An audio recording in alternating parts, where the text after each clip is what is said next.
임마누엘 하나님, 그분이 우리와 함께 계시는 것이 얼마나 복된 일인가에 대해서 우리가 한번 생각해 보기를 원합니다. 우리 젊은 사람들 요즘에 결혼 연령이 점점 늦어지고 있지요.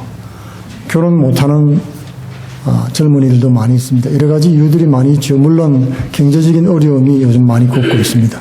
경제적인 것 때문에 가정을 꾸리고 자녀를 놓고 교육시키고 엄두를 못 내는, 결혼을 해도 자녀 출산을 꺼리는 그 정도로 이렇게 함께 하기가 힘든 그런 시대라고 하는 것입니다.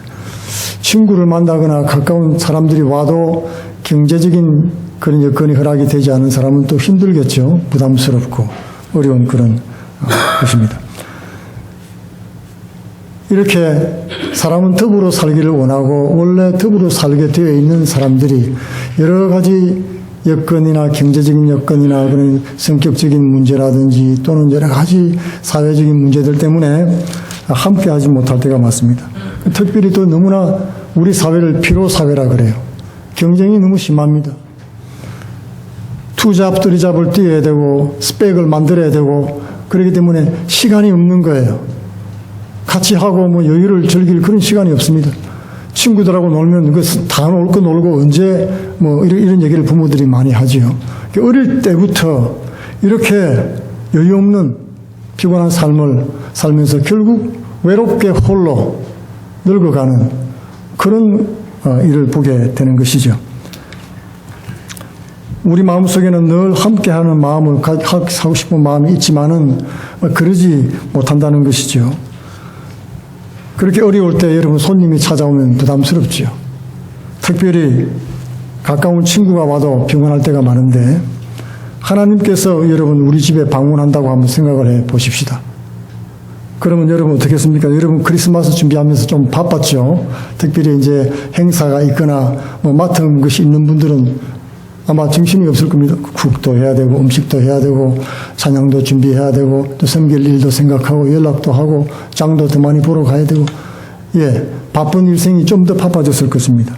그것이 여건이 되고 시간도 되고 재물도 되고 다 힘도 있고 그러면은 즐거운 일이 되겠지만 그 모든 것이 부족할 때는 부담으로 다가올 수가 있는 것입니다. 영국의 옥스퍼드 대학의 화학 교수인 도킨스라는 사람이 있습니다. 무신론자죠. 에이시스트입니다. 이 사람은 이런 말을 했습니다. 신에 대해서 God Illusion이라는 책에서 신은 우리의 감시자로 우리 주위에 와 있고 그리고 죄 지으면 벌 주는 사람으로 와 있기 때문에 우리는 할 수만 있으면 신의 간섭으로부터 벗어나야 된다. 그런 말을 했던 겁니다. 신을 사람들이 어떻게 느끼느냐 하면요. 와서 간섭하는 분으로, 간섭하고 벌 주는 그런 분으로 생각을 한다는 거예요. 사실 그렇죠. 그래서 죄도 마음대로 못 짓고 내 하고 싶은 대로 못하는 그런 부분들이 있는 겁니다. 그러니까 하나님에 대해서 얘기하면 저도 어릴 때도 그랬습니다. 막연히 부담이 되는 거예요. 이거 내가 착하게 살아야 되는데 살지 못해서 죄송하고 말이죠. 그러면서 부담스러운 존재로 생각을 할 때가 많다는 겁니다. 여러분 그런 부담스러운 존재와 같이 사는 거 한번 생각해 봤습니까? 같이 살려면 부담이 안 돼야 되는데 부담스러운 거예요. 그런데 성경 말씀은요. 이런 역설적인 말씀을 했습니다. 십자가가 너를 결코 죽이지 않는다는 거예요. 십자가 짐이 예수님께서 이 땅에 오실 때도 십자가 지셨고 제자들에게도 너희 십자가를 지라고 말씀을 했던 거예요. 십자가를 지고 나를 따라오느라 내 생활도 힘든데 십자가까지 지고 따라오라니까 이거는 너무 부담스럽습니다. 신앙생활이 힘들고 어렵다는 거예요. 그런데 예수님은 이렇게 말했습니다. 십자가를 지고 내가 죽으면 그러면 네가 살 것이다.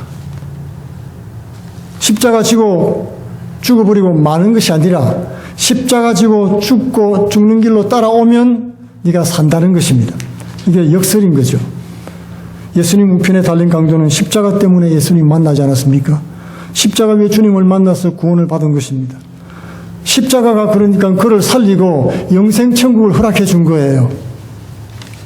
애굽에서 나온 이스라엘 백성은 광야에서 다 죽었습니다. 그런데 광야가 이스라엘을 죽이지는 않았다는 거예요. 여러분, 뱀과 정갈이 있고 메마르고 경작도 못하고 목축도 못하는 그런 땅에서 도리어 하나님의 공급하시는 기적을 체험을 했던 것입니다. 아무것도 기대할 것이 남은 것이 없는 그런 광야에서 하나님의 공급하심을 받아 살았습니다. 십자가가 도리어 복이 됐다는 거예요. 여러분, 내가 열심히 잘해가지고 스크래치부터 시작해가지고 쌓아 올린 것은 여러분 한번 생각해 보세요. 다 무너졌습니다. 제 인생을 돌아보면 그렇습니다. 근데 하나님께서 그때마다 구원해 주시고 은혜로 내게 길을 열어주셨죠.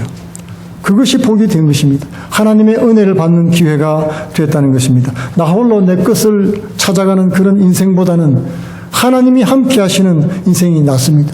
예수님을 쫓아다닌 백성들이 사흘 동안 나흘 동안 배를 골고 기진해서 쓰러져 밀려갈 때 여러분 베세다 들녘에서 예수님이 뭐라고 했습니까? 보리떡 5개와 물고기 2마리를 가지고서 제자들에게 그들을 먹이라고 말씀을 했던 것입니다. 예수님 한 분만 계시면 빈들에서도 아무 문제가 없습니다. 2만 명이나 되는 군중을 먹이고 배부르게 했던 것이죠. 하나님이 우리와 함께 하시는 것, 그것이 예수님이 오늘 이름인 임마누엘의 뜻인 것입니다. 하나님이 함께 하시는 것이 우리에게 복이 된다는 것이죠. 예수님 비유 말씀에 집 나간 둘째 아들 얘기가 있지요. 아버지하고 시골에 사는 것 정말 싫었습니다. 그래서 때를 써가지고 유산 상속을 미리 받았지요. 그리고는 도시로 가서 신나게 썼습니다. 재물을 다룰 줄 아는 그런 재주가 아직 없었기 때문에 사업에 투자도 하고 많이 해봤지만 다 망하고 말았습니다. 거지가 됐는데 배가 고픈데 이제는 직장이 없죠. 게다가 기근이 찾아와서 직장 줄 사람도 없어서 돼지 치는 사람으로 취직을 했는데 돼지 먹는 쥐염 열매를 먹으려고 해도 주는 사람이 없었던 것입니다. 그때 비로소 정신이 들고 하늘 우러러 하늘을 바라보고 아버지 계신 집 쪽을 바라봤습니다. 아버지 계신 집은 참으로 풍성한 곳이었다. 내가 아버지와 함께 있을 때는 부족함이 없었다. 다 종들도 풍족하게 누리며 살았다 하는 사실을 깨달았습니다. 아버지와 함께 있던 시절들이 축복이었다는 것을 깨달았단 말이죠. 깨닫고 돌아올 때 아버지가 멀리서 봤습니다. 벗은발로 뛰어가서 아들을 안아주었죠. 너무나 기뻐서 아들을 안고 춤추면서 잔치를 열어주었습니다. 아버지, 죄는 하늘과 아버지께 죄를 얻었습니다. 나는 이제는 아들이라 일컬음을 받지 못하니까 품꾼의 하나로 써주소서. 그렇게 말하자 아버지는 이 아들은 내가 죽었다가 네가 살았고 이렇다가 도로 찾았으니까 너무나 기쁘다. 아들이 임마누엘 하신 아버지를 만나게 된 것입니다. 사실 이것이 복음 얘기입니다. 죄로 인해서 허물 가운데 죽을 수밖에 없는 죄인들을 돌아왔을 때, 회개하고 돌아왔을 때, 자복했을 때 하나님이 기쁨으로 받아주시고 용서해 주시고 복을 주신다는 내용이죠. 이게 복음이고 복된 소식인 것입니다. 예수님이 땅에 오신 것이 바로 우리 죄와 허물을 사해 주시기 위해서죠. 누구든지 예수님을 믿고 죄를 고백하고 아버지께 나오면은 용서받고 천국 백성이 될 수 있는 길이 열린다는 것입니다. 하나님이 다시 죄인된 인간과 만나 주신 것이죠. From the beginning, people were created living together with others and with God. God created Adam and Eve and communicated with Adam and Eve in the Garden of Eden. Living with God was a blessing of human. And that's the way to live everlasting life. After human sinned against God and left the Garden of Eden, all the sufferings came into the world. Living alone without God looks good for them, but there was a way of death. Proverbs chapter 16 verse 25 said, there is a way that seems like to man, but in the end it leads to death. In Luke chapter 15 from verse 11, in Jesus' parable, a prodigal son left his father's home or his portions. He hated to stay with his father in the smelly countryside, but he didn't know how to take responsibility of his portion. He lost all his money with a prostitute. After he wasted all the money, and he became beggar, but nobody gave him food. To survive, he got a job of a feeding pig. He longed to feed his stomach with a pot, that the pig were eating. But no one gave him anything. When he came to his senses, he said, "How many of my father's herdmen have food to spare? And here I am starving to death. I will set out and go back to my father." So he got up and went to his father. But while he was still a long way off, his father saw him and was filled with compassion for him. He ran to his son, threw his arms around him, and kissed him. "Father, I've sinned against you, heaven, and against you. I'm no longer worthy to be called your son." But father held a feast for his son. Father said, "For his son is of mine was dead and is alive again. He was lost and is found." So they began to celebrate. Father and son finally lived together. That's the good news. God always earnestly wants to live with his lost people. 임마누엘 하나님은 구약에 이미 하나님의 장막이 이스라엘 가운데 있어서 함께 거하심으로 미리 보여주셨죠. 아브라함하고도 함께 거하셨고 이삭과도 함께 하시며 그를 축복하셨고 야곱도 곁길로 나갔지만 끊임없이 그를 뒤쫓아오면서 함께 하셨던 하나님이셨습니다. 이스라엘 백성은 광야에서 하나님과 함께하는 시간을 보냈습니다. 그리고 그들은 하나님과 함께하기를 싫어했죠. 하나님은 좋아서 쫓아가는데 그들은 싫어서 달아나려고 했다는 것입니다. 1세들은 38년 만에 사막에서 다 소멸되고 2세들이 약속의 땅 가나안에 들어가게 됐습니다. 그리고 그 가나안은 하나님이 함께 하시는 또 땅이기 때문에 이전과는 다른 환경 속에서 살았던 거예요. 광야에서만 함께하는 게 아니라 가나안 땅에 들어가서도 함께 살려고 들어오시는 거예요. 하나님을 좋아하고 믿음이 있는 사람들이면 할렐루야 했겠지만은 믿음이 없는 백성들은 얼마나 끔찍했습니까? 야, 이까지 따라오시더니 가나안 땅까지 함께 하시려는구나. 주님께서 말씀하시기를 너희가 들어간 가나안 땅은 이전에 애굽 땅 농사짓던 때와는 다르다. 그때는 밭에 파종하고 발로 물대는 것처럼 이렇게 해가지고 삼각주에서 농사를 지었거든요. 그러니까 물이 밑바닥에서 흐르고 있는 거예요. 발로 희죽거리면 물이 올라와요. 얼마나 농사 짓기 쉽습니까? 가나안 땅은 또 산이 있고 골짜기가 있으면 물대기를 했지만 가나안 땅은 산과 골짜기가 있는 곳이다. 메마른 곳입니다. 하나님의 눈이 그러나 세초부터 새말까지 그곳에 있겠다는 것이죠. 너희가 우상을 버리고 하나님 계명에 순종하면 하늘에서 이른 비와 늦은 비를 때를 따라서 내려줄 것이다. 밭에 식물이 자라게 하고 들에 풀이 자라게 하고 우양을 먹게 하고 너희에게 양식을 풍족하게 주어서 부족함이 없게 하겠다고 약속해 준 것입니다. 그러니까 이 땅은 무슨 특징이 있습니까? 천수답이에요. 하늘에서 비가 내려야지 농사를 짓는 곳입니다. 사막 지역이에요. 그렇지만 하나님께서 필요한 것은 다 주십니다. 골짜기에 물도 내어주시고 때를 따라서 비를 내려주심으로 이슬을 주심으로 농사에 지장이 없겠도록 새초부터 새말까지 하나님의 눈이 지켜주겠다고 약속해 주신 것입니다. 그러니까 하나님이 우리의 공급자가 되고 해결자가 되어 주시겠다는 뜻이에요. 애굽은 자연의 힘에 의존하고 내가 내 힘으로 먹고 사는 그런 시스템입니다. 그러나 가나안은 하나님이 공급해서 자라고 열매 맺게 하시고 살아가는 곳이지요. 그러므로 이 유태인들은 하나님이 함께 할 때 복을 받는 민족인 것입니다. 하나님이 함께 하시면 부족함이 없는 그런 약속의 땅 가나안이었던 것이죠. 천국은 우리가 죽을 때까지 우리를 사랑해 주신 주님과 함께 살고 영원히 함께 가는 곳입니다.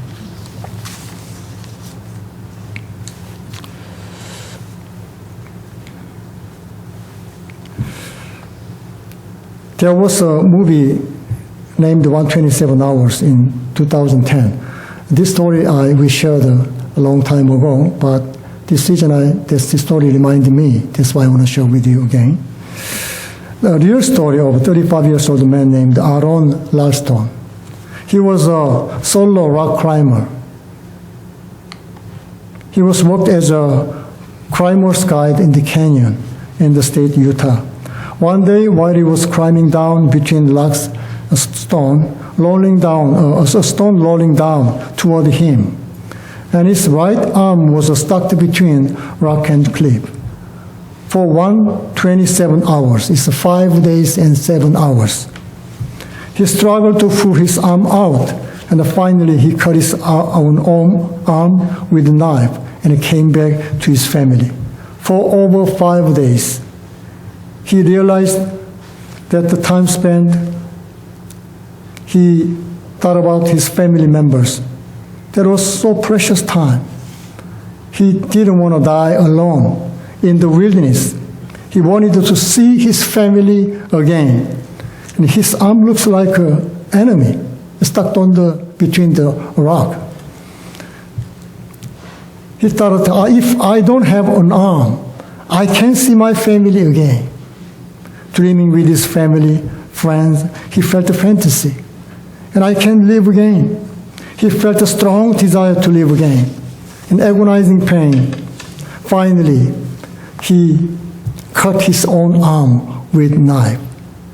He confessed and he felt undescribable joy burst out his heart. He said, I cut my arm. I cut my arm finally. There was a joyful cry. Jesus also said in Matthew chapter 5, verse 30, if your right hand causes you to sin, cut it off and throw it away. It is better for you to lose one part of your body than for your whole body go into hell. If your right hand causes you to die, can you sacrifice your own to save your soul from fire of hell? What can you give up for the kingdom of God? Grabbing all the things that we are pursuing in the world, we cannot live with Jesus, our Emmanuel. 함께할 사람이 있는 사람은 행복한 사람이지요. 함께할 사람이 있는 사람은 쉽게 좌절하지도 않습니다. 함께할 사람이 없으면 함께할 사람을 만들어야 되는 것입니다. 특별히 그분이 나의 문제를 해결해 주시는 그런 분이시라면 더더욱이 우리는 어떤 수단과 방법을 다 동원해서라도 그분과 사귀어야 되고 그분과 함께 해야 되는 것입니다. 예수님은 불의한 청지기 예화를 통해서 불의한 재물로 친구를 사귀라고 권고를 해 주셨습니다. 나중을 위해서, 노후를 위해서 영접해 줄 친구를 만들지 않습니까? 그처럼 영원한 나라에 들어가도록 나를 영접해 주시는 우리 주님을 사귀고 노라는 것입니다. 엉뚱한 데 가서 힘을 빼고 엉뚱한 데 재물을 쌓지 말고 내가 나중에 갈 곳에다가 시간과 정성을 투자하라는 말씀이죠. 특별히 나중에 영원히 함께할 주님과 그리고 그런 사람들과 함께하는 것이 지혜인 것입니다. 우리의 신앙생활은 주님과 함께하고 영원히 함께할 천국을 준비하는 삶이 되는 것입니다. 함께 천국에 살아갈 사람들을 전도하고 사랑하고 섬기며 사는 삶이죠. 임마누엘 주님과 모든 것을 함께하는 복된 삶이 되기를 축원드리는 것입니다.